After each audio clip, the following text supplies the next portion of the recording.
Hey everyone, I'm Marianna and I am back from my virtual Toronto International Film Festival experience. If you've been wondering where I've been, why there wasn't a video up earlier this week, I've pretty much been watching movies nonstop since last Wednesday. So now that the festival has wrapped up, I am starting my series of reviews for the best films I saw at TIFF. I ended up watching over 30 feature films, which was amazing. This is the first year that I got press accreditation to film festivals in general, and to have TIFF be one of them, I'm not exaggerating, was a dream come true. I am really looking forward to most of you guys actually watching these films and being able to discuss them with you.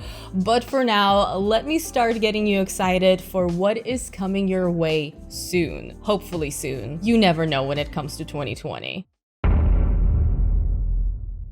Nomadland was definitely one of my most anticipated films of the festival, and it did not disappoint me. It's written, directed, and edited by Chloe Zhao, whose name may sound familiar to you because she's also the writer and director behind The Rider, and she directed Marvel's upcoming movie Eternals that's set to come out next year. Nomadland follows a woman in her 60s, Fern, who, after the economic collapse of a company town where she spent most of her life, decides to get on the road and become a nomad. This is a quiet and nuanced exploration of human existence, particularly when it comes to being removed from mainstream society and lifestyle. What do we do when the life we are used to no longer exists, when our lives are no longer defined by our usual circumstances? I loved that this was a character study focused on someone with a lot of life behind them.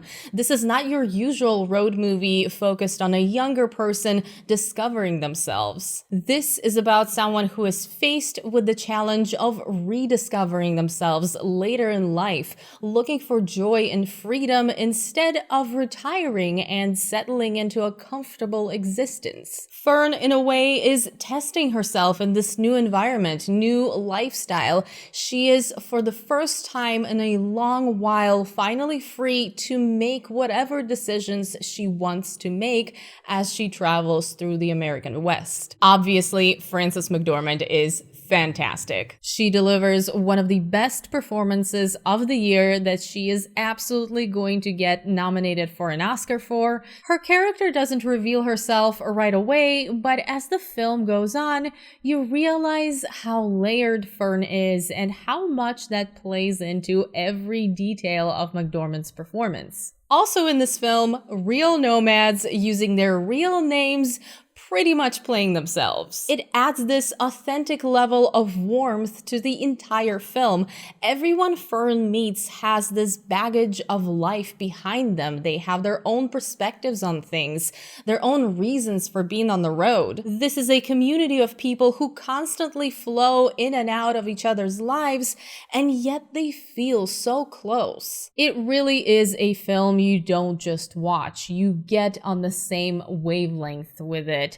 It's moody and contemplative and melancholic and gorgeously shot with some breathtaking landscapes. And yes, this does mean that it will not work for some people because maybe you're just not at a point in your life when you can connect with something like this. Personally, I really got into the tone and the themes here, and I'm always willing to meditate on these more introspective questions some films pose. Plus, I could probably watch Frances McDormand write a shopping list and I would still be fascinated. All I can say is, while it may seem that there isn't all that much going on in this film, if you are patient with Nomadland and you are willing to have some of that quiet life contemplation time, the full picture will be worth it, and what the film communicates at the end really ties all of this together. I am giving Nomadland a 9 out of 10. This is something that is very high on my overall 2020 film list, and I am absolutely sure that once the award season is here, we will be hearing this title a lot. Beautiful direction by Chloe Zhao, outstanding lead performance performance, gorgeous cinematography, and a touch of social commentary on modern-day America and how our society discards older people. It's all there. You don't want to miss this one. The film is scheduled for theatrical release on December 4th in the US. We'll see how that goes, but I suspect we're going to see this one on VOD this winter, maybe even before the end of the year. Pieces of a Woman is a devastating film. I was completely drained emotionally when I finished watching it. It is absolutely one of the must-watch films of the year, but just try to prepare yourselves. Don't you guys love when I try to sell you on a movie by telling you it's going to wreck you? Somehow this is always a selling point for me. If you tell me a film is going to break me, I'm immediately interested. It's going to the top of my watch list. Anyway, Pieces of a Woman is a drama directed by Kornél Mundruczó, a Hungarian filmmaker and theater director.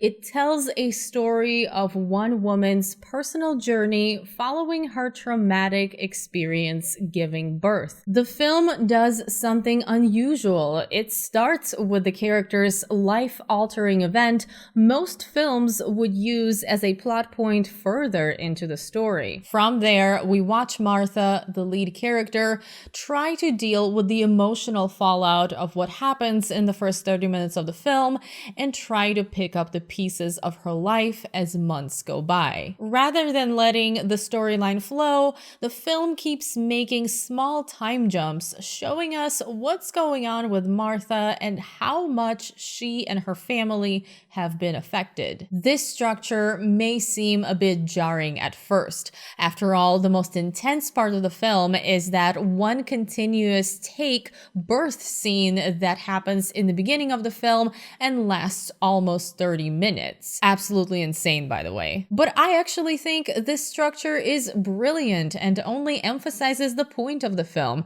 After that harrowing, raw opening, we see the film's fractured portrayal of this woman's life, who is constantly reminded by her body and by the world around her of the very thing she's trying to find some semblance of peace with. Now, we can't talk about Pieces of a Woman without talking about the cast because it is packed with talent. First of all, of course, Vanessa Kirby and Shia LaBeouf as the married couple. Two clearly very different people who are together, but when you see them in the first portion of the film, when they're happy and joking and supportive of each other, you understand this opposites attract chemistry that they have and that they are a very special couple, which of course makes the rest of the film even more heartbreaking. Vanessa Kirby is getting a lot of attention for her performance here, and it is 1000%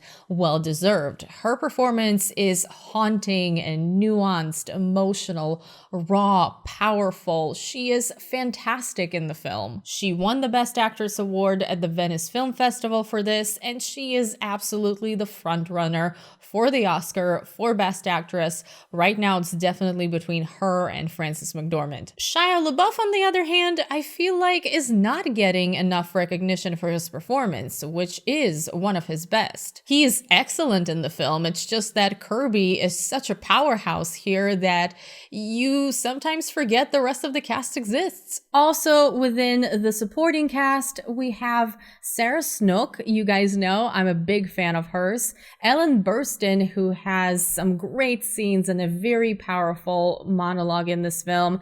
And even Benny Safdie shows up for a short time. Look, I am not going to pretend that this is a fun film to watch. This is not something that's going to be a great time.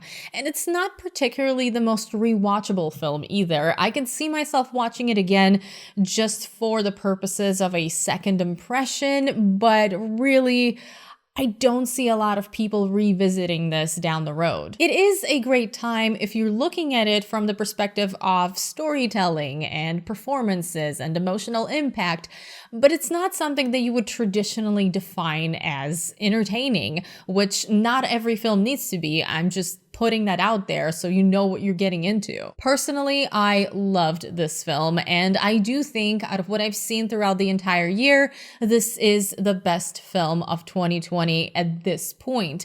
I ended up giving Pieces of a Woman a 9 out of 10. It is powerful, it is gut-wrenching, it is heartbreaking, and it is something that stays with you for a long time after you're done watching it. This one is going to be on Netflix at some point soon. I don't have the exact date for you right now, but Netflix did acquire worldwide distribution for this, so keep an eye out for Pieces of a Woman, because once again, it is not a film you want to miss, because this will come up a lot during the award season. And that's it for this video. I hope you guys enjoyed it. There are more of these TIFF reviews coming up on my channel very, very soon. I will keep grouping them by 2 or 3 in the same video, because there's just no way I could review every single film separately that I want to talk about. There were quite a few that I think you guys would be interested in. So look forward to that on my channel. Also, the next video coming up is part 2 of my best of Fantasia films.